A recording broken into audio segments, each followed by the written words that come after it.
gaat er nog meer gebeuren dit jaar? Nou, ik had er net over met de collega's van NL. Kijk, we zijn misschien ook een manier in Spanje om ideeën op te doen voor een nieuwe single. Want we hebben net een single gehad, Laaierlichter. En die draait nog lekker mee. Maar ja, we zijn wel een beetje aan het denken van oké, wat nu? En meestal heb ik wel ideetjes klaar liggen. Maar nu heb ik zoiets van oké, ik twijfel een beetje tussen of een cover of een heel nieuw liedje. Maar ik neig wel naar een nieuw liedje. En Frank Verkooyen die is al aan het schrijven geslagen. Dus ja, ik hoop dat hij zo snel mogelijk met een leuk idee op de proppen komt. Volgens mij ben je ook bezig met een nieuw concept. Ja, dat klopt. We hebben al 8 jaar op rij doen we een diner dansant met de kerst. Een kerstshow. Dat is te gek. Dat is ieder jaar is dat na 1-2 dagen stijf uitverkocht. En ik wilde in de zomer wat doen. In het voorjaar, najaar. En daar hebben we voor gekozen in een restaurant in Maassen. En dat doen we heel kleinschalig, zomer en zondag heet het. Doen we echt met een heel select gezelschap, 60 man, meer niet. Eten en drinken. En ik ben dan de enige die de hele avond en mee eet. En gezellig bij aan tafel komt zitten.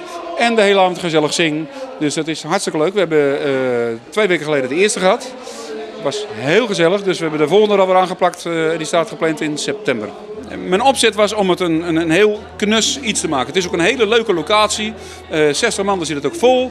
En het is echt ons. Het is net een familieuitje. Het is echt gezellig. En wat voor nummers zing jij dan? Nou, tijdens het eten zing ik ballads. Ik ben zelf enorm fan van ballads. Dit is voor mij de ultieme kans om mooie liedjes te zingen. Nou, ik hou van liedjes waar je echt in mag zingen. Kijk, Laaierlichter, natuurlijk zijn het leuke liedjes, maar het zijn niet de moeilijkste liedjes om te zingen. Ik hou van liedjes waar je echt in mag zingen. En het mag een Tom Jones stuk zijn, dat mag een eigen stuk zijn. Maar echt mooie ballads, daar ben ik fan van. En daar ligt ook wel een beetje mijn kracht. Alleen, het liefst zou ik dat uitbrengen als single. Een mooie ballad. Maar dat is, radiotechnisch is dat gewoon wat moeilijker, want er wordt gewoon slecht opgepakt. Maar als ik morgen zou mogen kiezen waar ik mee zou scoren, dan is dat toch een ballad. Toch zijn er ook wel eens mooie ballads die er wel goed doorkomen. Nou ja, als je kijkt, dat klopt wat je zegt, maar dan heb je het wel over hele commerciële, gezellige ballads. En dan heb ik het bijvoorbeeld over Tino Martin.